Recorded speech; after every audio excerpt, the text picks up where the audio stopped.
are recording. We have pressed play. It is season 2. 2 Jews, 1 gay.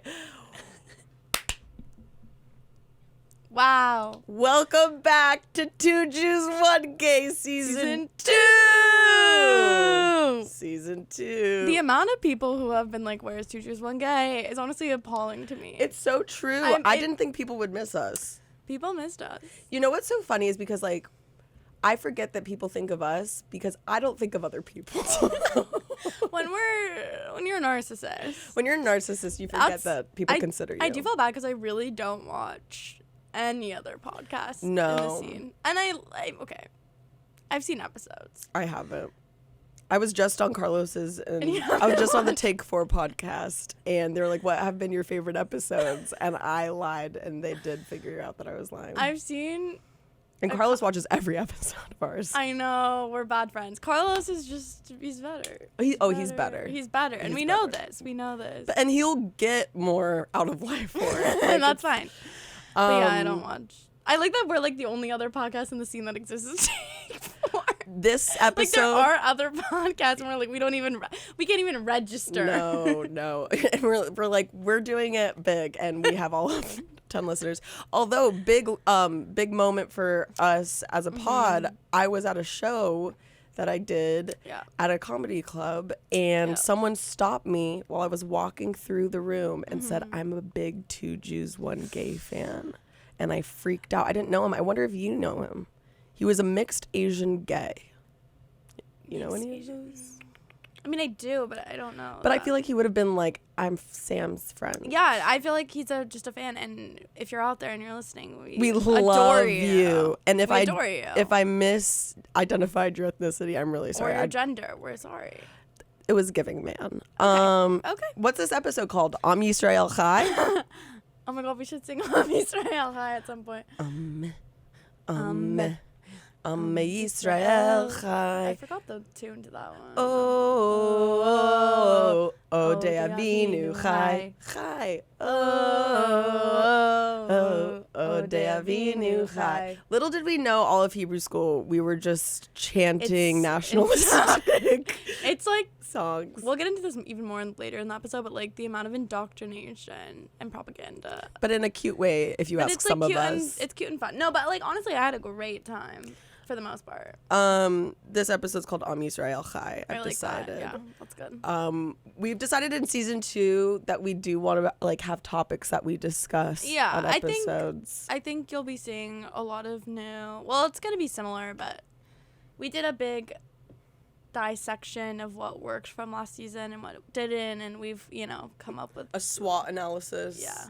Also, our theme of dress today is Jewish summer camp. Yeah, I'm repping my college's hello. Go Jew Bears. I am repping like Color Wars. And I will say too, like there's a little market downstairs from my apartment and it is run by Middle Eastern people, and I always get hit on when I'm in there. And you didn't. Today, no. Today, she's also wearing a Susan Alexander necklace. My chutzpah which also, I've always wondered, because she's such a Jewish designer, right? Alexander? I don't know. Something's fishy here. But yeah, also, full disclosure, neither of us went to Jewish sleepaway camp. Nope. I did like weekends and stuff for Hebrew school. I've done that Jewish too. Camps, yeah. But no, I never did a summer. So we're fake, but I went to Christian day camps. Did you go to Wildlife or Young Life? No, I guess like not really Christian, but I did. The camp I did the most was this camp in Balboa Park that was called Camp Cajito. That was like run by the Boys and Girls Club. Is the Boys and Girls Club Christian? No. Oh, okay. No. So summer's winding down. How's your summer been? I would say overall, I would give this summer like a 6 out of 10. 6 out of 10. You've been working a lot. I've been working a lot. Work hasn't. At Gay HQ. It's been stressful. work has been stressful this summer. It was a hot summer. We had a fake hurricane. It hasn't been as hot as last summer, No. Samantha. Count your blessings, because it could get bad. I know. This is when No, it can hasn't. get It hasn't. bad. Yeah, no. I feel like September's actually gonna be like way worse, probably than even the summer was. But yeah, it was hot. It was hot. It was just kind of like busy. Like I went to the beach maybe 4 times. Yeah, I had good beach days. My sister visited, and we did like Shout out Whitney. Shout out Whitney. She doesn't watch. We did like a 12-hour beach day on shrooms. That was really I good. didn't do anything. And we got that. burnt, and I peeled, and I had to go to a Korean scrub after. I mean, that's gorgeous though. But I didn't even get that. No. I haven't been to the pool once this entire summer. The only pool I've been to really was at Tiki Oasis. Yeah. That was real. Dude, beautiful. a pool would change my life. A pool? I'm upset that your house doesn't have a pool because that's the only pool I would have access to. No, we should become resort pass girls. Okay, we though. could do that. It's not hard. It's not that expensive even, We should do depending that. on how low our standards are. Okay.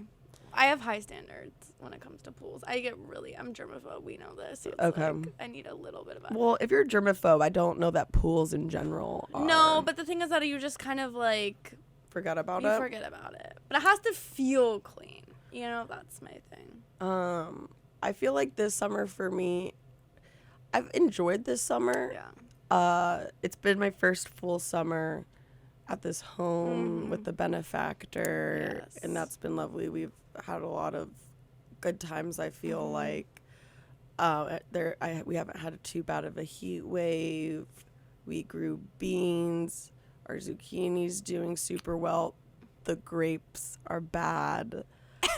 But I think probably most noteworthy of this summer for me is that a week and a half ago I was fired from my day job. Which you also got this summer pretty much. Like it was in May. I started right? in May. Yeah. And it is now September and I am unemployed. This is my first time being fired. Have I been put on performance improvement plans at every job besides this one that I've ever had? Yeah, but I never was fired. Yeah. I was fired from this one, and the story of my termination is fabled at this point. Yeah. Sam's heard this already, but pretty much what happened was my company was very young. I sat in a cubicle 4, and we were discussing nostalgic things, or rather they were, but they were very young. So they were like Webkins, silly bands. And I was like, oh my God, I'm about to blow your guys' mind. Back in my day, we played Neopets, and Neopets walked so Webkins could fly. And so I was like, I logged in to my Neopets account, and it's still, I didn't even know if it was still up. It was still up, and I was like, gather around, youth, see how we entertained ourselves in the yesteryear. Here's where mistakes started being made on my part. I did take an Instagram story photo of my computer monitor at work with Neopets on it, with the unfortunate caption of "on the clock." That one was a mistake. That one was a mistake. But I wasn't on it. Like, I think after that, I like logged off and like went to lunch, and then after lunch went back to work. I wasn't actually like fucking playing. I'm not a fucking idiot. Yeah. The other thing is, any of my coworkers that followed me, I had blocked from my stories. Yeah. Like when I first started. There's a lot of. It's very sus. That part of it is really sus to me. Like how you got reported. Yes, because the next day I come into work, right, and it's like 10:30 at this point, and I get a Slack from the director of my department saying, come to the conference room and bring your laptop. And at that moment, I'm like, either this is really bad or it's something completely innocuous. Yeah. And I walk into the conference room, and then there's another department head in addition to the one that Slacked me. And then HR is on Zoom. And I'm like, hi. And I sit down. And then the director turned his computer around to show me the screenshot of my Instagram story. Yeah, that's fucking crazy. And is like, you clearly are not doing work time on work hours, and that's unacceptable, and we are letting you go collect your things and leave. And that was that. He was smiling the whole time. He wanted me gone. And so I've theorized that they wanted me gone for a while because I never bought into the company. I mean, it's a crazy company. It's a crazy company. It's like such a stupid. They do marketing only for personal injury lawyers. And only like SEO, right? Only SEO. It's only SEO for only. That's insane. And they pay us so bad. It's like, done. It's so over. It's the fact that could be a job. Like, that's insane to me. The whole office and company was themed. What theme? Back to the Future. First of all, a company doesn't need a theme. The company's theme should be work. Paying their workers and benefits. Yeah. And then, but I do think they probably figured out that I was slacking my coworkers about unionizing and collective bargaining. Yeah, probably that wasn't. But Happy Labor Day. Happy Labor Day. It is Labor Day. So that's where I am now. But I've been doing research. I think I qualify for unemployment. Yeah. The only way you can't when you're let go or fired is if you've done misconduct. But misconduct's like I didn't rape anybody. No. Like, this isn't misconduct. Yeah. I didn't steal. No. It was, yeah. So, California state government, catch me soon. Other than that, unfortunately, still having body issues, Sam. Those didn't go away during our break. I really thought. Body issues are never going to go away during the summer. Unless you get really, really hot. Yeah, I will say. I thought maybe. It's not the time. It's not the time to heal your. I started going to F45 last week, though. Oh, really? How was that?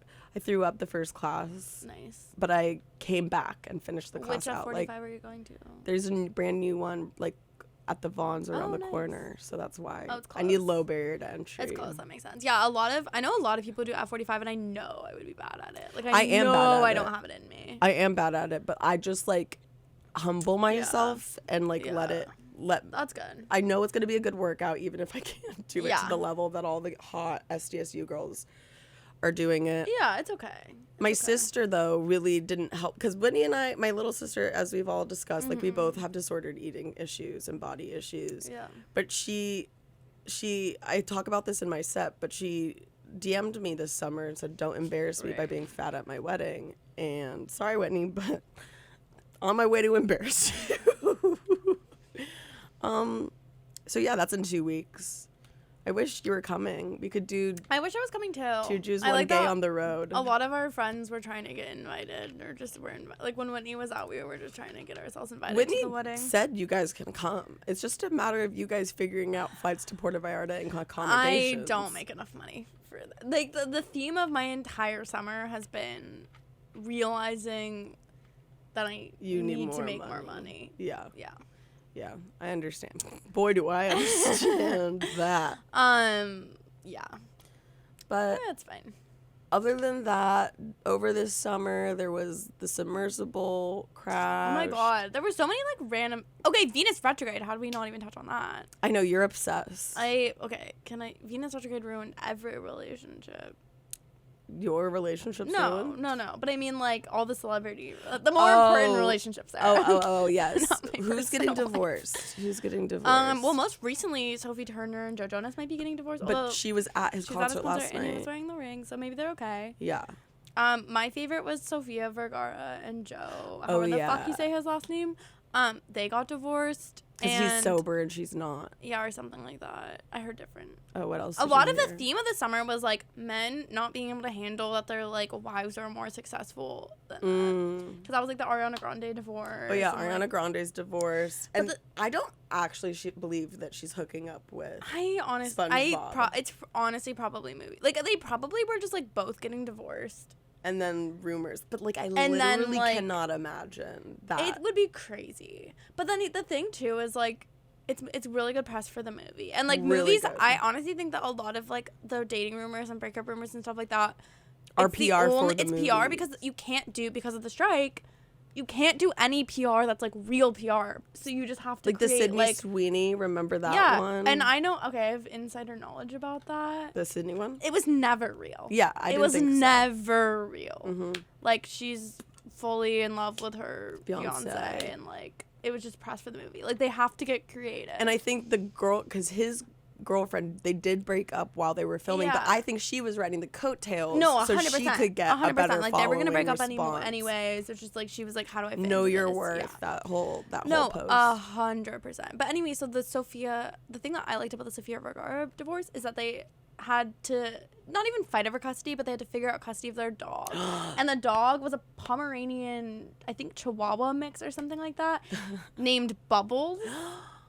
And Sophia, I think this is sweet. So it was Sophia's dog, but she felt that the dog, Bubbles and Joe, had a stronger connection, so she let Joe keep the dog.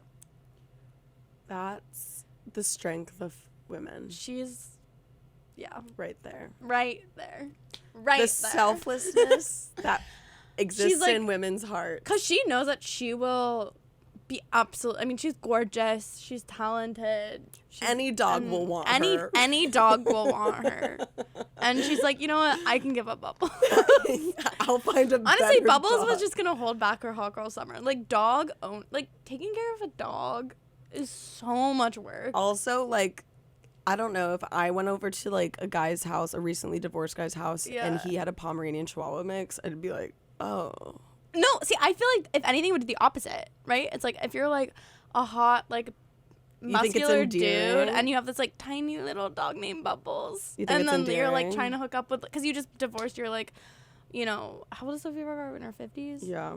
So he's obviously gonna start fucking 20-year-olds, because that's just and so these like 20-year-old blonde models, and that'll be are when gonna, she starts struggling. Yeah, the 20-year-old blonde models are gonna be like, oh my god, it's so sweet, you have a dog named Bubbles. You know, so it's gonna work out for both of them. Yeah, they'll be fine. No one's pouring out any tears on them. Lizzo got soft canceled. Honestly, I'm really waiting to see what happens there, because like it's gonna be so hard for her to come back from that at the level that she was. And here's, honestly, this is like a whole other, because like, okay, so Doja Cat, people were trying to cancel her, but like, can't. Doja Cat's uncancelable because she has Doja Cat. Me too. I'm going to see her concert in November. She's uncancelable because she has never built her brand on being likable. She's never built her brand on positivity. It's kind of giving like Azalea Banks or self-love. But not as but it's like she's out-of-pocket. never used positivity or self-love or like, I love my body. She's never said She's been like radical honesty kind of. She's literally just like, I hate being a celebrity. Listen to my amazing music. Like, that is her entire brand. And like, look at like my cool graphics that I make. Yeah, she's just like, weird. She has cool artistic direction. She's just fucking weird. And like, yeah. And honestly, like, she's Jewish. She's half Jewish and half black. But like, she grew up with her white Jewish mother. Right. And yeah. Don't forget that. So funny thing, leaning Joe, but yeah, for better or for worse. But I think that like, if you build your brand on that, like, and obviously there are other, like, comparing Doja Cat and Lizzo, there are other, you know, colorism is a part of that. For sure. Like, sizeism is a part of that. Like, I'm not trying to compare the two people, because you can't. We don't do that on 2G's. We don't do that. But unless I think it's me to the 22-year-old who was at the pool party I was at yesterday. Of course. That's different. Mm-hmm. But I think it's one of those things where, like, if you... and John Mulaney, I think, ran into this trap, too. Like, there are a lot of people who have built their careers on being likable or approachable or, like, self-love, positive... Not that John Mulaney built on self-love, but it's, like, if your brand is at all related to positivity and then you fuck up, like... It's so much easier to cancel you, because then you're a fraud and you're ruining your entire fucking brand. And I think positivity is often a function of palatability. 100%. I think that's why 100%. John Mulaney in particular is so beloved, because he's so palatable. Yeah. It's something you can enjoy, like, and it's the same thing with Lizzo, where it's like you can enjoy it with your, it's family. Intergenerational, like, yeah. It's about damn time. But so I feel like that's the summer. Are we missing anything? Oh, Donald's the mugshot. The mugshot. Oh, he got indicted. 6'3", 215. 6'3", 215 pounds. He self-reported. So. Did you know that he's just the most ripped 6'3" year old 6'3". 6'3" tall. I'm Donald Trump. I'm 3 years old. 6'3", 6'3" person. Yeah. He's shredded under there. I honestly, the thing with Donald Trump, I'm like, I hate saying this, but like, at this point, he is just kind of funny, and like that's hard. But the like Ron DeSanctimonious stuff, like that's funny. Like he's awful, but it's funny. Do you think Robert Kennedy, RFK the second is gonna like actually make a play this election? I hope not. I'm scared. I don't. I think honestly, and it's gonna divide the. No, here's the thing. Not to get political, but like the midterms were so good for Joe Biden. Yeah, they were so like. Once 2022 results came in, I was like, oh, we're fine. Yeah. 2028, everyone should be terrified. That's going to be bad. But I think 2024, we're going to be able to ride this. We have 5 more years. Yeah, 2028 is going to be until bad. the end. But 24, I think, is going to be fine because the Republicans are in shambles. Like, they do not have their shit together. They will not get off of abortion. They will. And that's the thing. It's like they're making their wedge issues be abortion and like LGBTQ issues and immigration. Immigration is like trickier, but like if you look at polling, like abortion especially, but also LGBTQ stuff, it's just not helping them win. And so I think like we'll be able to like skate by for like 1 more year, and then it's gonna be bad. But like that's not right now. So we can plan ahead for that. I feel if you had to put money on who the Republican nominee will be, who would you say? I think it's gonna be Trump. You think it's gonna be Trump? I just think it depends how the court cases go, because I don't like if a bunch of shit comes out. If we have a Biden-Trump election again, I mean, there's nothing to say. We're just broken. Yeah, I think if the Republicans. It's just hard because like Ron DeSantis is I used to be so afraid of him. Nah. But he doesn't have it. Nah. He just doesn't fucking have it. He is less engaging than Mike Pence, and that's incredible. That's incredible. So it's like Ron DeSantis just does not have any it factor. He's done. He's done. He can't win. Mike Pence can't win. He has too much weird baggage attached to him, where it's like Trump people feel like he betrayed them, and then not anti-Trump people are like, you're weird Trump guy. Wait, what about Vivek Ramaswamy? Sorry, there was a Vijay Ramaswamy. He is like a wannabe fucking like finance bro. He's seems like coked Ben up Shapiro. all the time. He just has Ben Shapiro energy. He has Ben Shapiro on coke energy. Plus, he's like, like. I read something interesting. He's a monotheistic Hindu. Yeah, which is just like his way of being like, I can't pretend that I'm Christian, but. Right. I know, that's what I thought too. My sister was like, I think he's an interesting candidate months ago, and I was like, Whitney, we're gonna go on his website right now, and it's like there are men and women, full stop. Like it's all like all of those sensationalist things. He doesn't believe in. He's just like Elon. He's just one of the tech bros. He's like the foil of the Yang Gang. I mean, that's the same. It's all they all like Ben Shapiro does the like thing. And that's what it sounds like to me. All of these men, it's just like Nikki Haley. Nikki Haley is trying to brand herself as a fucking girl boss. Did you see that TikTok that was trending where it was like, and then it's like the music under it where it's like a woman. Like, men can think, but women do. That's not the exact quote, but I'm like, you fucking bitch. Surprise, the feminist icon of the decade, Nikki Haley. The thing is that people just really do hate women. We have that going Nikki Haley isn't going to be the woman that No, I mean, honestly, I ceiling. don't know what woman will. Me. Yeah. First bi president. If the Democrats could elect a woman, I think, if, like, a woman president, she has to be like gay. No, maybe. I think Gretchen Whitmer could win. She has to be butch. Gretchen Whitmer is not butch, but I don't know who that is. She's the governor of Michigan, and I think she could maybe win. Okay. Maybe. Well, that's been the NPR portion. Yeah. Do we want to get into brass tacks of this episode where we Let's stop being polite and we start getting real? Yeah. This episode topic, we wanted to focus on something that we've skirted around a little bit, Yeah. and it's not fair to you guys because you probably each episode are wondering, what are Sarah and Sam's take on the Israeli Palestinian conflict? And like, you joke, but the thing is, we've had a lot of comments that have indicated this, because that's what happens if you're a Jewish content creator. Is everyone's like Israel, Palestine, blah blah blah. Have blah. we had comments? Yeah, we have. People have commented like "Free Palestine" on our. Oh my like, god. Yeah. Okay. So, because the thing is, Sam and I, and it will become more evident Yeah. as the episode goes on, have different opinions. But we still are friends. We still love each other. Yes. And this comes from a place of respect. And love. You and think your Jewish. way, I'll Yeah. think God's Yeah. way. Yahweh. And that's what it the Yahweh. And that's what it comes down to. But before we get into that seriousness, we're gonna start with what we fun do little best. game. A game. Game. Okay, ready? Yeah, do you want to describe what the game is? It's pretty simple. It's called Israel MFK, Israel Marry Fuck Kill. We're going to get 3 things that are somewhat related to Israel, and then we'll both pick our Marry, Fuck, and Kill. Okay, starting off. Number 1, hot IDF soldier you met on Birthright, Tel Aviv tech guy, or bisexual kibbutz girl? Okay. Fuck bisexual kibbutz girl. Nice. Marry tech guy, kill the IDF soldier.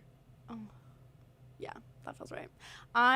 Slight adjustment. I would marry the bisexual kibbutz girl. Okay.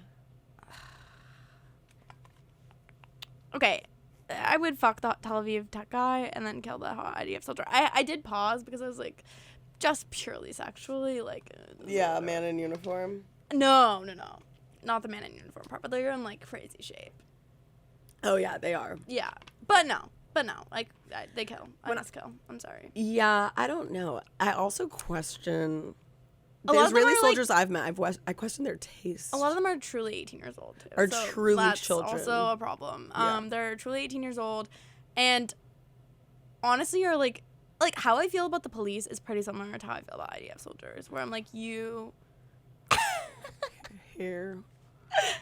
It is so not comparable when one is forced and one is a choice. Okay.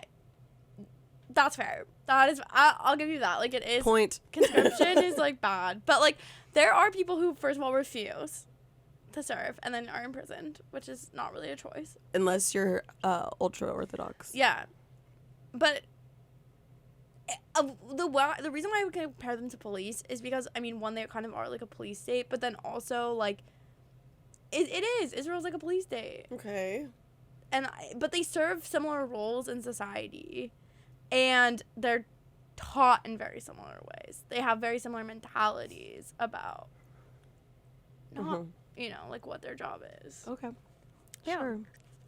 And literally the IDF training is used to train police in the US. Well, just because they're good at something doesn't mean. Okay, we'll go to the next one. Okay. We'll lighten up. Natalie Portman. Is it? I've heard it pronounced different ways. I think it's technically Gal Gadot, right? Gal Gadot. Yeah. And then Shira Khas. Who is that? She was the girl who's on Unorthodox, the lead character in Unorthodox. Oh, she's beautiful. Yeah. It's like she's more like subtle, but she's gorgeous. Okay. Gorgeous. I have mine ready to go. Go. I would marry Natalie Portman, fuck Shira Haas, and kill Gal Gadot. Sorry, Gal. Okay, I'm fucking Natalie Portman. Portman. But I'm marrying Gal Gadot. She has DC money. That's true. Even after the Imagine. There's no heaven. It's easy if you try. Was that after BLM? No, it was the pandemic. COVID. It was the pandemic. We've been locked down for 1 week. Imagine. And she got all of her friends to do it. Which honestly was an impressive group. It was an impressive group. Okay. Falafel, hummus, shakshuka. None of which are actually Israeli, might I add. This is going to be the longest episode of my life. What are they? They're all like, so shakshuka is North African. Okay. And then hummus and falafel are like I don't remember specifically, but they're not, like, they weren't originated in Israel. They're regional. Sure. I'm going to... God, this is hard. Yeah, it is. Okay, I'm going to kill falafel Yeah. because it's fried. I'm going to marry hummus because I can eat hummus every day. Yeah. And fuck shakshuka because there's a lot going on there. Yeah, that's the same for me. I love falafel a lot. I love falafel. But I feel like falafel is replaceable. Like, there are other things that are good. Also, I lived without falafel and hummus for most of my life. And, like, after having falafel in the Middle East, it's so dry here. Like, they don't make it well here. But hummus is so good. Hummus is so good. Sabra, Israeli company. Shakshuka's also, like, bomb, though. Love shakshuka. Shakshuka's so good. I'm just not a cook. Okay. Netanyahu, Golda Meir, or Yitzhak Rabin? Okay. We're starting to get political. Kill Netanyahu. Yeah, kill Bibi. Obviously. Again, I would like to state for the record that I am friends with his son on Facebook. Wait, actually? Yeah. This is kind of like how one of my friends is friends with the guy who invented international, or fucked the guy and now is Facebook friends with the guy who invented International Hummus Day. Mine's cooler. Yeah, okay. It was a stretch. Wait, how are you friends with his son? Because we have a mutual friend. And I just was like, I want to be friends with Netanyahu. What the fuck? Who's the mutual friend? Like, you don't have to say their name, but, like, how do you know them? What's went your to school with them. College? High school? High school, but they're very involved in the Jewish community. Went to Israel a lot. Okay. As a physician And now. we're just friends with BB's son. Yeah, I guess. Wait, what happened with his wife and his son? There was some drama there. No idea, but his son seems super normal. Like, it's not like the first family here. Yeah. Like, politics is just, like, so much more casual, I feel like. Yeah, they're just, like, casually doing apartheid. It's casual. Oh. It's not that deep. I will say Israel... Calling it apartheid is that deep, Sam. It is that deep. You can't call it apartheid when, like, they literally have people from all races and ethnicities... But they're second-class citizens. No, the ones in Palestine, I can agree, are subjugated. But the ones who live in Jerusalem... They are treated like second-class citizens in comparison. Sam has never been to Israel. When's the last time you went to Israel? Because it's gotten so much worse. I was 22. Yeah, it's gotten so much worse in the past, like, 5 years. It has. Okay, ready? This one's going to be the most contentious of the MFKs. We didn't even say, we just said that we're going to kill Bibi. Oh, sorry. Golda. Marry Yitzhak, fuck Golda. Yeah, that feels right. Yeah. That feels right. Two-state solution, from the river to the sea, or Zionist state. Okay, I'm killing from the river to the sea because that's so fucking... That means kill all the Jews. For anyone who wants to pretend that means anything else... From the river to the sea means that Jews do not exist in the land anymore, which apparently is radical to not want. I'm going to marry... Here's the thing. I find the three options problematic, Samantha, and I'm going to tell you why. Give it to me. Because, like, the idea of, like, a single state and two-state solution... is very reductive and it pigeonholes the problem solving because we've tried two-state solutions. Yeah. I mean, that has been put on the table multiple times. A two-state solution just does not work. It just, like, not that it wouldn't work, but it's like nobody is going... It's not going to happen. Nobody's going to agree to it. Nobody's going to agree to it. And then when you say Zionist state, like... I think what you mean and what I believe that those words mean together are different things. Okay. Do I think that there should be a Jewish state? Mm-hmm. Yeah. Do I think that people of all origins and ethnicities and races and religions should be able to live there? Right. Yeah. But I do think it should be a Jewish state. There are many, many state or countries of that represent other religions, and it's no one talks about it as if it's a problem. I mean, I feel like people do talk about it like it's a problem. Have People you are ever so critical of like Sharia law? They talk, but the solution is never, so let's get rid of Iran. Let's get rid of but the Iraq. solution is often let's get rid of their like Government. religious government, which is kind of the same thing. Yeah, but the Knesset isn't inherently religious. But the Knesset, but parts of the Knesset want it to be. Like, there are members of the Knesset who want it to be a Jewish There's state members and of the Senate who want it to be. I mean, so you have to separate the factions from what the body actually 100%. is. And to be clear, the United States, in my opinion, is absolutely a Christian state. They can call themselves something else, but, like, absolutely, end of the day, the U.S. is a Christian state. That's how it operates. I agree with that. And like it's how it's operated, it's how it's always been. It was the design of the state. It was structured in that way. Like, I mean that. So I think that for me, my big thing is like dissolution of all states. We should not have countries. We should not have countries. Yeah. I'm anti-nation. It's the only solution to me that makes like any sense, and it's like also pretty unrealistic. I don't know how it practically makes any sense. It doesn't, but it's like, but there's no, especially with like Israel, and we'll get into this more later, but it's like with Israel and Palestine, like literally no one can win.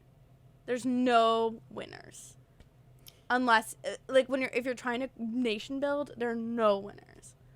And they're not gonna not. There's no not nation building. Yeah, so it's just kind of.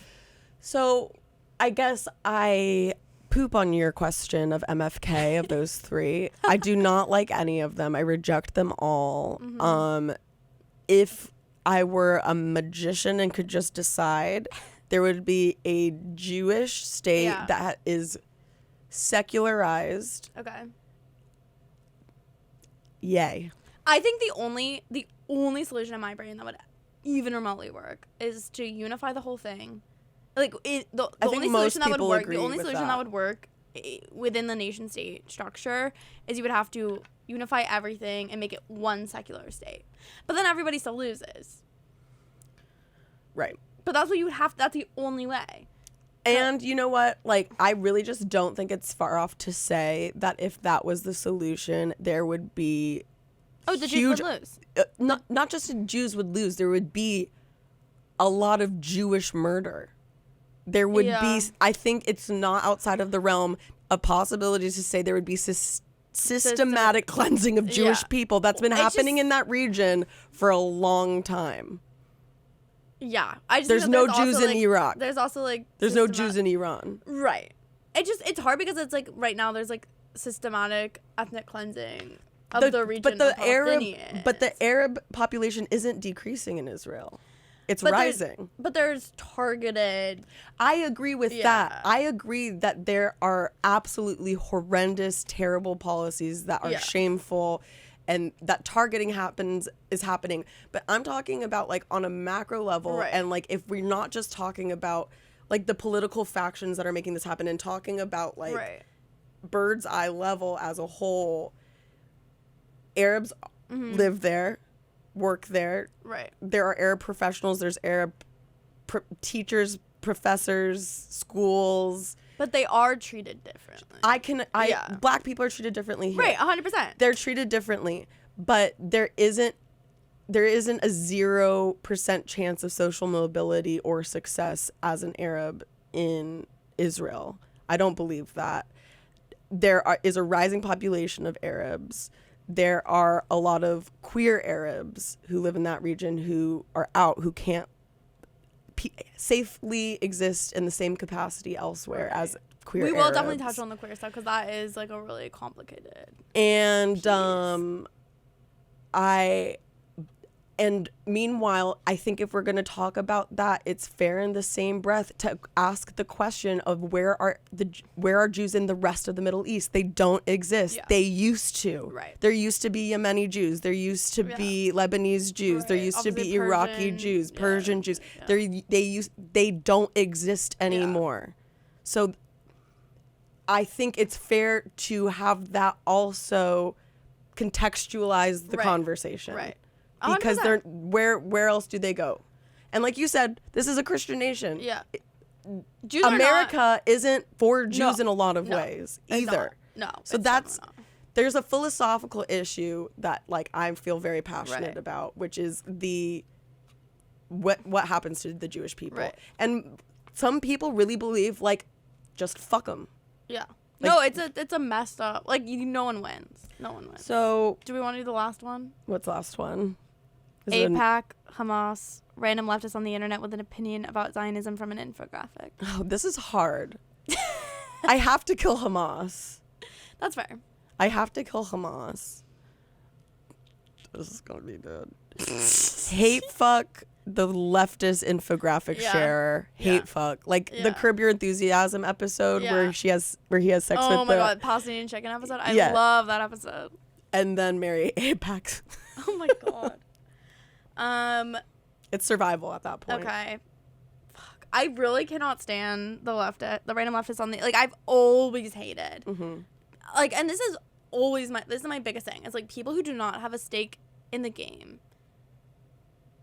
should not talk about it, which is hard because like I think like now like as Israel has continued to fall more and more into their current government structure, like I do think that it's important that people criticize Israel, especially as the U.S. has become as the U.S. is still like the number one backer of Israel. Like that's really hard.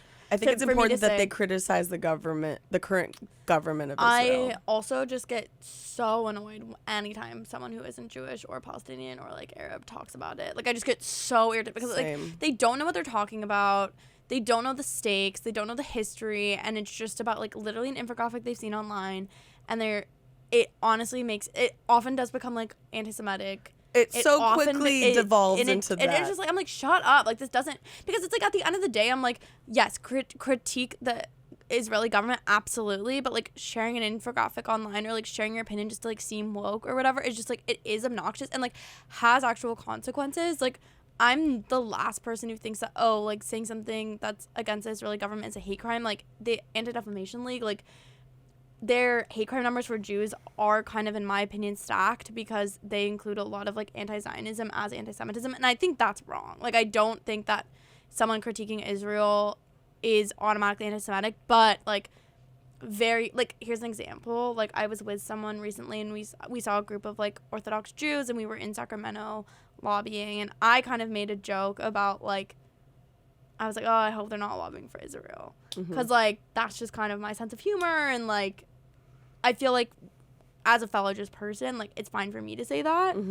But then like other people I was with started like making jokes about like these Orthodox Jews being like filthy Zionists or stuff like that, and I was like, whoa. Yeah. Like they took it so far. They took it further. Like I made like one kind of comment that was like honestly like so small, and I didn't say anything about that. I was literally just like, I hope they're not here for Israel, and that was it. But then I realized like that then opened the door with people who didn't know what they were talking about, and then they started like racially like kind of profiling these people, and I was like, we have no idea what they're lobbying. Like we have literally no idea. No, it's and racism. I was like, and that's fucked. Like, and that's not. And I felt bad because I was like, I feel like I opened the door up. I do feel like as a Jew, I feel a sense of responsibility to like not to poke fun as much as maybe I want to, or unless it's super clearly lighthearted, like around Goyish people or Gentile people, because there's something about this conversation and about like anti-Semitism where the second there's a green light, it is taken. Yeah. And that's what happens with the infographic sharing. Yeah. Because, and like, there is a correlation between like whenever social media pops off on like the anti-Israel infographics, hate crimes against Jews in America go up. Yeah. So like there is this inextricable link happening, and it's really hard to account for all things at once. And so that's why it's so frustrating when people who are just like social justice warriors in general want to commandeer this conversation, because they end up doing real harm and almost no good. And like that's the thing too, is like they also do harm for like the Palestinian side too, because they're not speaking, like they often reduce the conflict down to the bare bones. They decontextualize it of all of its history, and then it's just kind of like literally an Instagram level analysis of this incredibly multifaceted issue. And what people forget also when talking about this is like it's really easy to picture the Jews being the Jewish people who want there to only be Jews, like hyper religious, and then the Palestinians being the ones who send their kids to do plays about Jewish execution, you know, like those videos that circulate online. When there's like also this huge middle ground of like especially young Jews and Palestinians who are like literally just vibing and like very secular on in both directions. 100%. And so I think like it, like you said, it reduces down like the Palestinian viewpoint, because there are Palestinians or Arabs in Israel who don't want to leave Israel, like who want to stay in Tel Aviv, are happy. They have Israeli friends too. Like there's people who like live in a nuanced way. It's and I know that like I have Palestinian friends who got really frustrated when Jewish people say things like, oh, it's just really complicated, because I think that can be a cop-out, like, to be like, oh, it's just too complicated, and then that's the end of the discussion. And I hear that, but I think for me it's like, I think it's important to acknowledge how complicated it is, and then use that to then, like, actually fucking talk about it. Like, we should be having these conversations. And maybe we look for a cop-out because it is so hard as a Jewish person to talk about it without either the Christian right taking over the conversation, 100%. without someone like tying your Jewish identity to a government. Like it's there, it often feels like there's no win. So it's easy to say it's complicated because that's not untrue. And depending on what group you're around, you're opening yourself up to like verbal abuse or things being taken. Like you're very rarely given the opportunity as a Jewish person to speak on this issue 100%. Unless you're in an echo chamber. And it's like there's an expectation that you'll have an answer, and it's just so it is impossible, because it's like you're not gonna have the perfect thing to say. And also, like, being an American Jew is so different than being an Israeli Jew. And like the hard thing too for me is like understanding the different Jews that are in Israel, where it's like there is a difference between Jews who have lived in Israel since Israel's founding, or even before Israel's founding, who a lot of them came as refugees post-Holocaust, like, and had like the U.S. didn't want to take them. Wouldn't take them. European countries wouldn't take them. Like, all of these refugees, nowhere to go. And it's like, and they just shipped them off to these refugee camps in at the time Palestine. And it's like, they didn't know what. So it's like, it is a mess created by colonialism. It is a mess created by genocide and by imperialism in general. And like, it just is. For me, the hardest part about it is like watching the Israeli government use the tactics that were used against us. Yeah. Especially when we think about like pogroms and stuff like that. When we think about like, and the Israeli government literally does pogroms. I know, and I like, yeah, we've definitely talked about this before, but it's like they 100% do pogroms against Palestinian people, and it's like this literally happened to our family, to our people. Like, this is the reason our culture has almost died out, is because of like the same systemic violence. And then you're just gonna go ahead and do that because now you're in power. And like, that's for me when I'm like, ugh, we just shouldn't have nation states, because anytime you're trying to protect borders, like it just gets bad. And like, going back to what you said about like imperialism and colonialism, before the state of Israel was founded, it was owned at that point by the British, and they had made a fucking mess of what they were doing there. Obviously a Western white country who's in the Middle East. Obviously we know about the British Empire and how much they fucked up lots of parts of Africa, India. And so this is just China. Like another example of, and then a Western power at that time, like a hegemony or whatever, like just being like, here's the easiest thing for us. This this land isn't valuable to us Right. anymore, like from a resources Right. standpoint. It's tiny. The whole state Right. of Israel is like the size of New Jersey. Yeah. Which people I love don't that realize. that's the comparison. That's so fucking Jewish. I know. That it's like, did you make an Israel cookie in Hebrew school ever? Or Yeah. something like that? Like, that's so funny. Yeah. Like, so it's like in Hebrew school, you had to make like a cookie in the shape of Israel. And it was like, it's the size of New Jersey. But Yeah. it's like, I'm sure it's the size of other things too, but that's like It's the size of most New Jersey. Jewish fucking thing. So they were just like here. And it literally Yeah. was like at that point, unindustrialized, undeveloped. And they promised the land to both sides because they wanted to use their people as for the military, and Right. it's fucked. And also, like, with these conflicts that go on for so long, you have to always ask yourself, like, cui bono? Like, who benefits from this not being solved? Right. And I think there are many people in power who benefit from Israel and Palestine being the instability. shit Yeah. show that it is. 100%. And I think it's also hard too because like the U.S.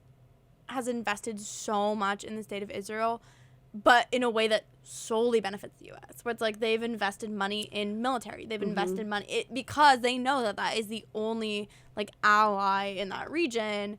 But like of course the U.S. wants to keep the Middle East as destabilized as possible because that's how they benefit the most in terms of oil. Like it's just like that Yeah. simple. So that. It's like, as corrupt, as destabilized as possible. Yeah. Yeah.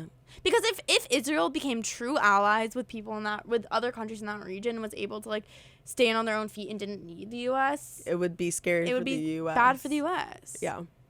So, yeah. And then you were also talking about, like, the differences between the Jews have been there for, like, decades Right. and decades And versus, then like like, random like Orthodox people who move who- and have a ton of children and then are like and, like, made it hyper-religious. And, like, Yeah. also, this is funny because it is complicated because, like, when you talk about Orthodox, like, also Yeah. not all Orthodox there's people are the so same. many tiers. There's Like- so many different sects of Orthodox Jews. And like there are Orthodox sects who do not like Israel, who are like explicitly anti-Zionist, who do not view it as the homeland, like do not recognize the That's state of the Israel. smallest faction, I would say. But it they exists. exist. I think it's more just like there's so There's much a diversity. multiplicity Yeah, here. within Yeah.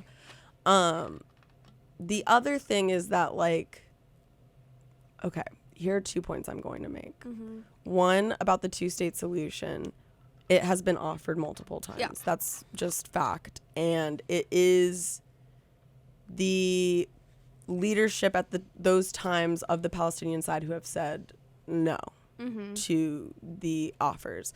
Now, I'm not a political fucking scientist. I don't know how great or how shitty those offers are. I do just know that when the offers have been put on the table before to give significant parts of the land and have it be a Palestine, Israel, have gone unchecked. Have gone untaken. And one of the big issues is that both sides claim Jerusalem. It's also important, I feel, to say that the mosque was purposely built on top of the destroyed Jewish temple. Yeah.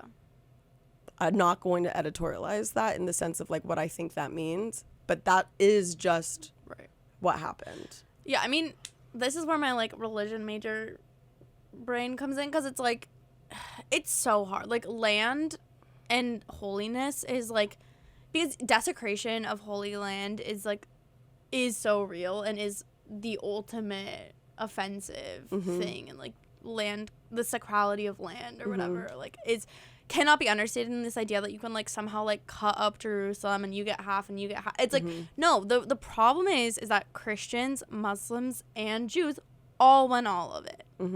They just do, and they all have equal arguments or reasons or whatever. You can't start doing that shit. And it's like that. The problem with nation states is that you cannot have that. Like that doesn't work because even in a secular state, like if you were to make the state secular, then suddenly the land becomes less sacred.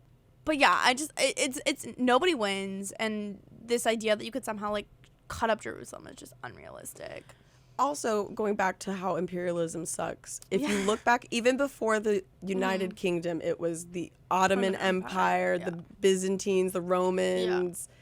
It's been this space that's been tossed around by Western or empirical powers, where they use it as a political power tool, and with each iteration of that, it gets worse and worse and worse, and human life and tradition and religious difference, they all start getting so muddled, and like loss of life and all of that stuff happens in each of those. So this has been a problem that's been going on for a long it time. is the ultimate geopolitical nightmare, because it is a resource-rich land, oil, water, or like access to like the Mediterranean Sea, and religion, which you can't unsay. You can't like be like your Torah actually is moot. And so it's a mess. And like the reality too is like there's nothing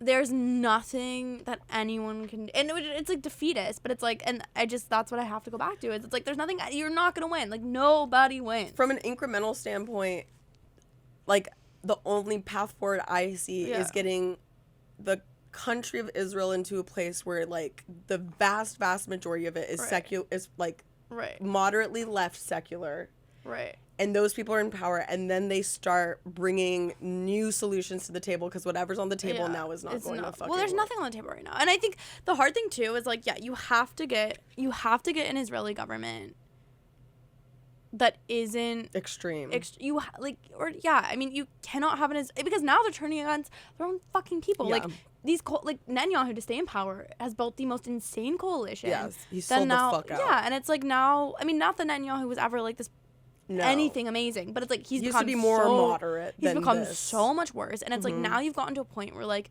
and this is like when I get really frustrated with like Israeli pinkwashing, because like LGBTQ issues have never actually been that great in Israel. It's like there have been like there's never been state protected rights, which that gets into a whole other thing, because rights as a concept is a whole, like I have a manifesto on that one.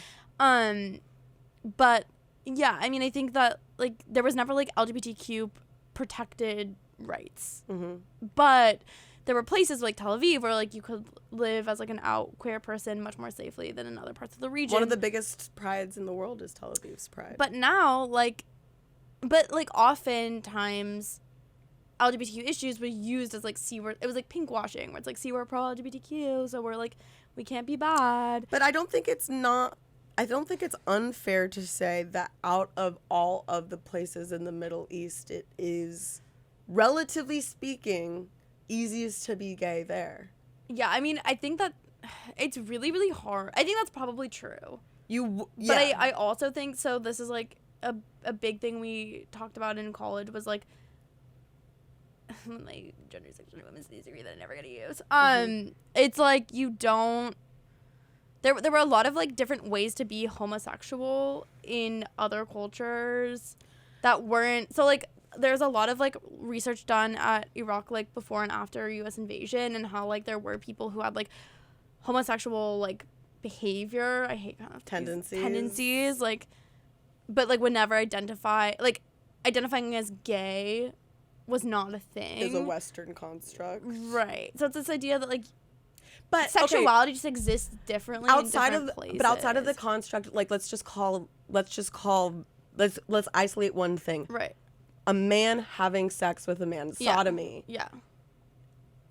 Punishable by death, of course, at face value in a lot of these countries. Right. Not in Israel. Right. That's the difference I'm talking about. Of course, without just to be able to like say it in clearer terms, because it does get. I hear what you're saying, and that makes a lot of sense to me. But like we can't. Right. If you hold true to all of those, you just like can't even have a conversation about now it. In Israel, like because of this, they're regressing. They're regressing, and like now it's not necessarily safe to be an LGBTQ person. There have been like a lot of threats to even like the pride festivals and stuff like that, or pride parades in Tel Aviv, and like so even in places that were the safest places, like are now that's no longer true. Yeah. And that's a result of extremism, which is Right. which is the biggest issue I have with Israel at the moment Right. is just this unbridled extremist government that is reducing checks and balances. They're Right. going fucking And then they're trying to be nuts. like if anything, like there were like really interesting models of government originally in Israel with like the kibbutz system, and like we were like moving away from capitalism, or like there were like opportunities to explore kind of like socialist structures, which I think is like very interesting and cool. But then suddenly you have like Western it's just like it's like influence. this crazy, it's like they want to be even more capitalist than the US in some ways, and like they want, I don't know, this government's fucking insane. Yeah. The other thing that I feel like I've brought up to some people before, just as a way to think about Judaism, Jews and their relationship to the land of Israel, even if they aren't, if they're like us and they don't have any actual family there. I do have family in Israel. Oh, do you? Well, I guess you want them all dead. But like, okay, when we talk about one, Judaism is an ethno-religion. Yeah. We have in our DNA things that prove we are Jewish that other religions don't have. Arab and Muslim is similar, right? Yeah. Like you have Arab blood, you have Jewish blood. When you have 23andMe, it 100%. it singles that out. There is a link to our religion that is also an ethnic group. So when we talk about indigenous people, right, that means like it is a group that can be traced back as far as like keeping track of biological humanity as it exists now to a certain place. We have an example of like that, and it's not a one-to-one comparison, and I don't want to make that mistake, but we have an example of an indigenous people that was displaced here, Native American people, indigenous people here. And it's easy, especially for the left, to understand that maybe they have some sort of tie to the land that in some way we should try to honor or at least acknowledge the wrongs of.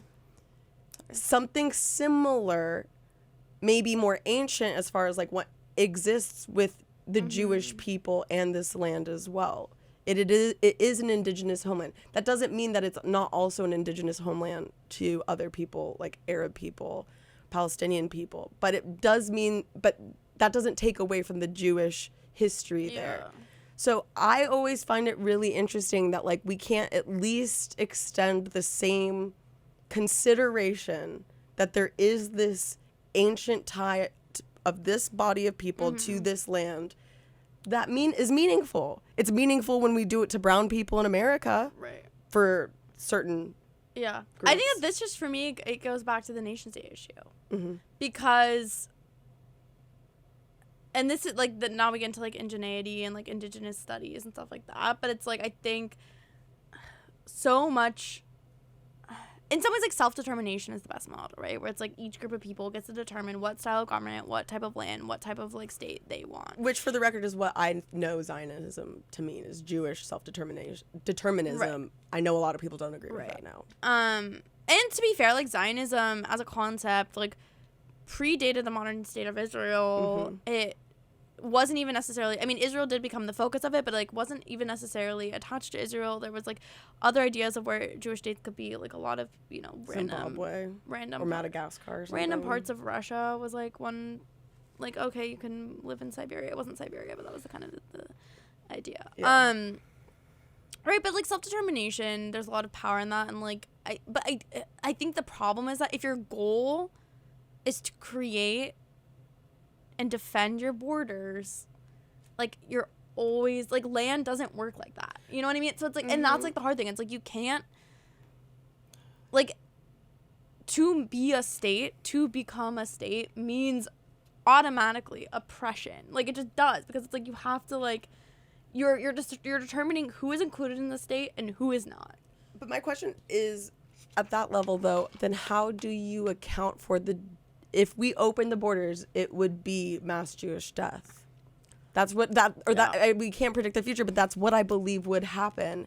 And probably, do we then just say, well, And I just think, like, I think that that's the hardest question for Jews in America or Jews in the world, period, is it's like, and this is like, you know, Karl Marx's whole fucking thing, which I find to be very anti-Semitic. Like, he wrote this thing called The Jewish Question, which was his argument was like Jewish insistence upon maintaining their culture like harms the greater good of society. Essentially, that's a paraphrase and not really what he's saying, but like that is kind of sorry Mike, that is kind of the takeaway in some ways, where he's like, your unwillingness to assimilate means that there is stratification in society, or at least differentiation. Is that a word? Like, you're differing yourself, and so you're creating these weird, like, everyone has to be the same. Everyone has to be the same in order for equality. And I think that's a hard thing for Jews. It's like, because we've been a diasporic people, like, how do you then find any safety or security when, like, you're always going to be the minority in every context you enter? Like, unless, and I think that's why, unless you create a concentration of Jews, concentration. Oh no. Yeah, you're always going to be the minority, and that's, like, you're never, like, you know, Jews in America have, like, being Jewish in America in the grand scheme of things is, like, pretty good. Like, you know, like, we have a lot of privilege, we have a lot of protection in this country, and we've created communities that help New York us is the self-sustain. Strongest Jewish, like, it's stronger than Israel. In a lot of ways. So yeah, I think that there, but I don't know. What Sam and I can agree on. That's my really bad Israeli accent. I don't know how to do an Israeli accent. It's like almost, it's like if it's like France meets the Middle East is how I do it. But Okay, try it. Like, give me something to say. I just think of, like, my scary Hebrew school teachers. They say like instead of Yeah. In Israel, you have to have shekels. In the Arab and the Jewish problem, we just want to be friends when it comes down to it. That's actually really smart too, because it really does sound French. It does. Their R's sound super French to me. Yeah. Is the Arabs are my friends. I have Arab friends. Falafel. It's treif. That's treif. I'm not going to eat it. It's treif. But yeah. But what we can agree on is that right now, as things stand, it really does seem like it's either Jewish execution or Palestinian subjugation, which includes execution. So defending borders. We don't have the solution on 2 Jews, 1 gay. Wouldn't that be something? Okay, can I just say, if we were the negotiators of the peace deal, both of us, we would get it done. We would figure it out. Cheers. To get hot, and we sip from our seltzer water, and in his name we say amen. But yeah, so I feel like that was pretty. Yeah, I think we did it. I think we did it. I think you guys all know where each of us stand. It's a lot. I think it's nuanced. Yeah. I think much love to the.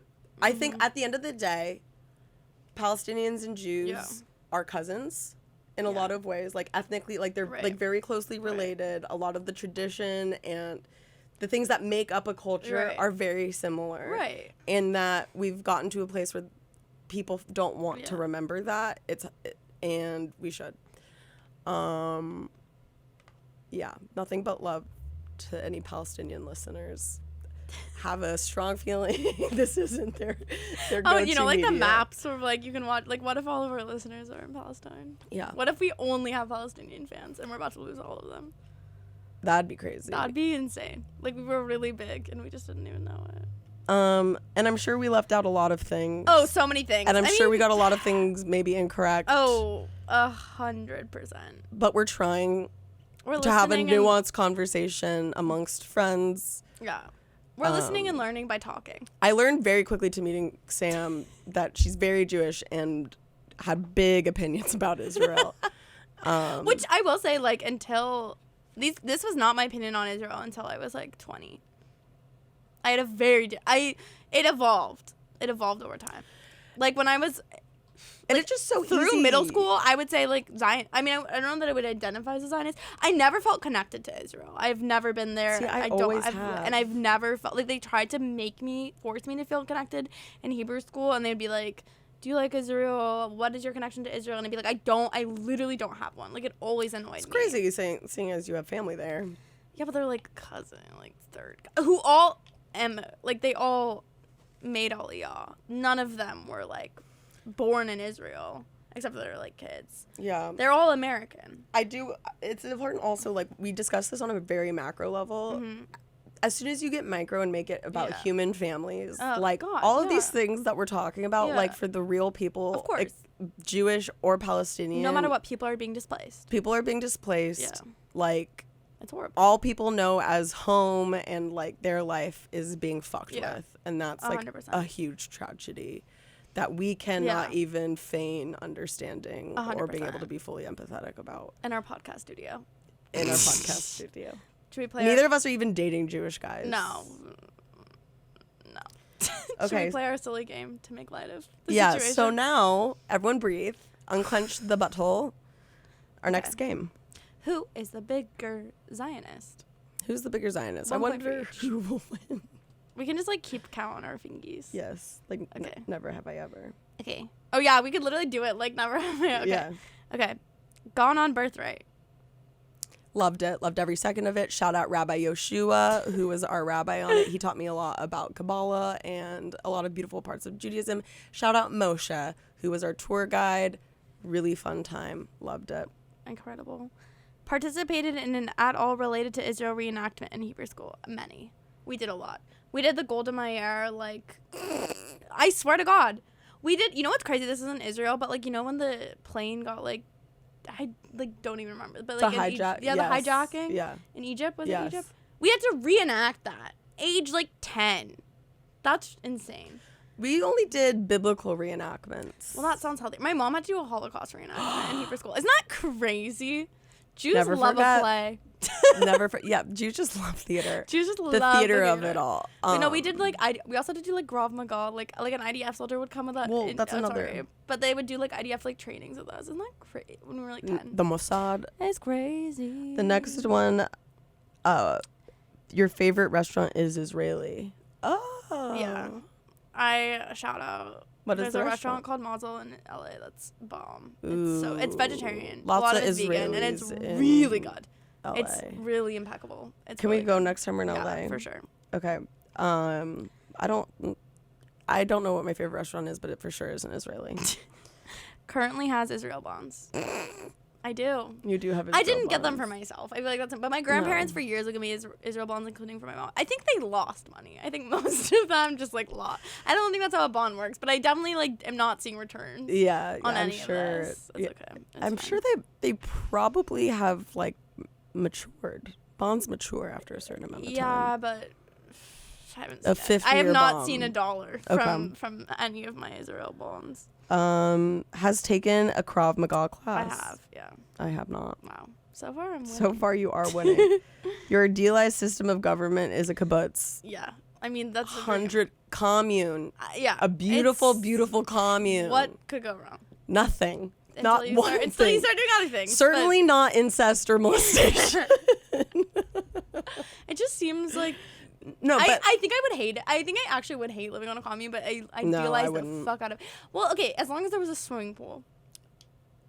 asterisk. Asterisk. Asterisk. And my communist commune, there has to be a swimming pool, and then we're chilling. Finds the aggression of Israeli men charming. My mother's calling me. Oop, My I'm a sister bad called Jew. me I'm a too. bad Jew. I just said no to my Do you find it charming? Aggression. Israeli No. male. No. I think it is. I find I it really palatable. I really don't like Israeli. men. I was just gonna say people in general. It's I like not them. personal. I'm working on it because I'm sure some of them are fine. But in general, I haven't. I've never had an Israeli friend. Sorry. Oh my god, my mom. I just got everything is fine, but call me as soon as you can. That we've trained her. Thank God. We've trained her because she used to do a thing where she would be like, "Call me right now," ASAP. and we thought that someone died. My ex's dad did that to me, and even after I told him to stop doing that. He wouldn't because he knew it was the only way to get me on the phone. It's a hostel. The next one thinks Israeli women are the epitome of beauty. They're gorgeous. You don't think they're the epitome of beauty? I'll give it to them. The most beautiful. They're so pretty. They're so beautiful. Pretty. Yeah. Just for such a small country, they're turning out looks. Baddies. The baddie per capita of Israel is unmatched, and no one can argue with that. And they all know how to use a gun. They all know how to defend themselves. And they all are like in but great they're shape. terrifying. They're terrifying people. I like being scared. Scare me, mommy. Says, you want to know that one? Has a friend with an Israeli name. Oh. Shout out Yaniv. I probably do, but no one's coming to mind. You can't think of it. No one's coming to mind immediately. Shout out the Gershams. Now I feel bad because I feel like one of my friends who kind of has an Israeli name is going to watch this and be like, what the fuck? But I'm honestly like, most of my Jewish friends don't really have Israeli I'm making names. a comeback, just so you know. What's the next one? Says next year in Jerusalem at Passover. Yep. I mean, if you were real, you'd not I think say I it. probably sometimes say stuff like, I'll kind of be like, next year in Jerusalem. Oh yeah, I've captioned Am Yisrael Chai before. That's crazy. Gave a speech to her entire synagogue congregation on Shabbat about how birthright changed their life. I've never done that. I have it on YouTube. God. We're both the same amount of Zionists. That's the real lesson here. It's beautiful. We're actually, like I said about Jews and Palestinians, we are more similar than we are different. Beautiful. And gorgeous. that's beautiful. Gorgeous. That should be celebrated. Is it time to sing Hatikva? In an I have to effort, get the lyrics. same. In an effort to end on a beautiful note, we will be singing The Hope, Israel's national anthem. Where are we starting? Kol balevav penima nefesh Yehudi homiya ufate mizrach kadima ayin letzion Sophia od lo avta tikvatenu hatikva b'shnot apayim liot hoshif be'artzenu Eretz Zion v'Yerushalayim liot hoshif be'artzenu Eretz Zion v'Yerushalayim. She really went for that. She loves Israel. She loves it. Ameh Yisrael Chai Ameh. You know you're singing Live On Israel. Israel. Yeah, but the people of Israel. Oh, Ne'avinu Chai. Hi. Oh, Ne'avinu Chai. Do you know the one that's like Arctic Menta Chocolate Banana? Woo! Arctic Menta Chocolate Melon. Whoa! Chocolate Banana. Whoa! Chocolate Limon. It's beautiful. So now, shall we go with Mein Kampf of the week? Oui. Mein Kampf of the week. What's thine Kampf of the week? Oh, do I have comps? You have comps? I didn't really think about this. I have. Well, Chris, what's your you think problem? The benefactor. His comp of the week is that we're still recording. Yeah. And we should be pausing. Is that the comp? We can pause, yes. Pause before the comp. Mein Kampf of the week. I have comps. Okay. Okay, so mine are all customer service related. Okay. I came prepared with a list of things I'm mad about. Okay, so the first thing, my bed broke. A long time ago. A while, in June. I'm pretty sure it was in June or July. I can't honestly remember a time. From sex? No. Literally no. Okay. Literally sleeping. Okay. Have I had sex in my bed? Yes. did it break while I was having sex? No. Got it. I don't think so. Got No, I like the time it like would break a little bit, but the time that it broke was not from sex. Let the record show. Let the record show. Also, if a bed breaks from sex, it's still the bed's fault. Like a bed should sustain. Yeah, I agree. How's humanity supposed to persist? So, anyway, literally. Yeah. So the bed broke. And it was still in warranty, and I've been literally for like 6 weeks been dealing with this company, and I like call them, email them, all this shit. Last week, like, and I have not yelled at anyone, and I think that's really important because I've wanted to, because it's like I've been sleeping on the floor, which like whatever. Have you actually? Yeah, I put my mattress on the floor. My bed frame is taking up 90% of my room, like up like this. Oh my god! And I've been sitting on the floor Samantha, for like 6 weeks. Squalor. It's like honestly been really like this sounds really bratty as I say it a lot, but it's like really impacted. Yeah. Like I feel insane. Yeah. I like haven't been sleeping as well. It's really hard to feel normal when you can't like nest properly. My room is disgusting, and it's whatever. And so I'm like hoping it's shipped. Okay. But I've been calling them every day because they'll like keep like making progress on it, and then I won't hear from them for like 2 weeks. And so now I'm calling them every day until this bed is literally in my hands. And I had to like fight for them to even like send me a new bed. That sucks. I'm really sorry, and I know how important that's food, sleep, and temperature. Thank you so much for saying food. Because my second comp for the week, yes, I'm doing 2. They're customer service related. This one is disgusting. So we had a brunch. Do you know this one already? Yeah, you told me, but go. Oh my god. We had brunch on Saturday. A lovely brunch. A beautiful little brunch with some comics. And I was hungover. Sarah was too hungover to go. And I ordered an avocado toast. And okay, I think it's really important to contextualize that like I have emetophobia, which is fear of vomiting. And so it's not, my emetophobia is nowhere near as bad as it used to be. But like food safety is like really big for me because like I'm terrified of getting food poisoning. It's like a lot of anxiety. I know this sounds insane. And No, I just like respect that. Food safety is really important. It's really important to me, and it makes me very nervous and whatever. And so I will throw things away before they like go bad officially. No, like I'll throw things away the second I think it's bad. Oh, okay, yeah. Like, I tend to be the same. Like I'm pretty aggressive about it, and like. So I just I'm like really good about like not buying that much, but I do probably waste more. Like it's bad. Like I waste more food than I should, and I need to stop doing that. But anyway, I was at brunch. I ordered an avocado toast, and I ate like probably 80% of it, and then but I know I didn't eat any mold. This is an important detail for me and my mental health. But I was like, because I was cutting it because I had egg or whatever, and I saw that there was mold on the bread at a restaurant. That's so gross. And then I had to. Fungus. It was literally disgusting. I was like, how does this even fucking happen? But what? So then I was like, hi to the waiter. I was like, hi, there's like mold on this. And it's like. Really, were they embarrassed? Yeah, because like they started like hovering the table. Because I'm like, obviously, like I could so easily go on Yelp. They could tell I was a podcaster. I could go on my podcast and flame them. I'm not even going to say the restaurant's name because I respect workers. Yeah. They were doing their best.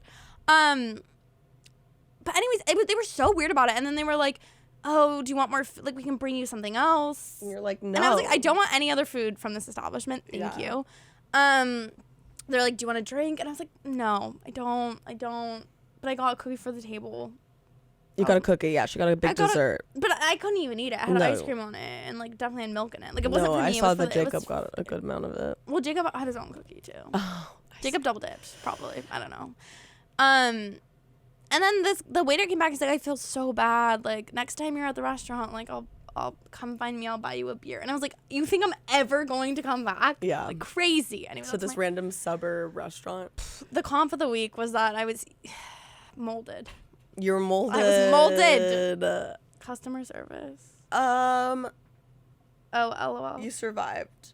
You're a survivor, not a victim. Okay, can I just say, this is so fucking funny. Your mom. So my mom had texted me, everything is fine, but call me as soon as you can. Because she called me, I didn't pick up. Mm-hmm. And then I was like, okay. And then she texted me 6 minutes after that because I hadn't responded as soon as I could, clearly. I think you have the skirt I bought from Anthropology. Shut up. Because we did go shopping together, which is cute. That is cute. Do you and have her then skirt? 2 minutes later, found it. That's so funny. That's so funny. Anyway, sorry. I had to share. Mine comp of the week is my back hurts. Like it feels like my lower back's pressed into my pelvis. Back hurts. Sorry, I was trying to make a sex joke, but it didn't work. Oh, I see. I was like, nice. Oh, like about sex. No, we haven't been having too Yeah. much sex right now because we have a visitor with us. The benefactor looks unhappy. Are you mad? No. I have a hernia too. Yeah, the benefactor has a whole ass hernia that you can see protruding from his mons pubis area. And he has to hold it when he coughs. It's hot. Hot, hot, hot. So that's also part of it. Nice. Also just like here's what I'll say. Mm-hmm. I want the person who's staying with us is a family member of Chris's, and I want them to like me more. That's what I'll say about it. Mm-hmm. I want them to like me more. I'm not used to parents not fawning over me. I like how we now know who it is. Well, kind of. Well, Yeah, it's fine. all families look different. Avid viewer of the pod. Right. But we're but we're surviving. Mm-hmm. We're fine. There's a lot to look forward to. Yeah. Season 2 is underway. My sister we're going to Mexico for 8 days. And maybe I'll come. And maybe Sam will be there. Probably not. But maybe. Like I feel like we've been going up a lot as far as comedy goes. And, Yeah. I will eventually get skinnier. We're doing an episode on that. Body or whatever, body issue, the body episode. The body app. But I think we did it. Do you have anything else you'd like to share? That was it. I have to pee. Same. I have to pee so bad. All right. Thank you guys for coming back and watching our first episode of season 2 of Two Jews, One Gay. I've been Sarah RW. I've been Samantha Schwimmer. Come back in 2 weeks. We are a bi-weekly podcast because we are bisexual. see you soon. Bye.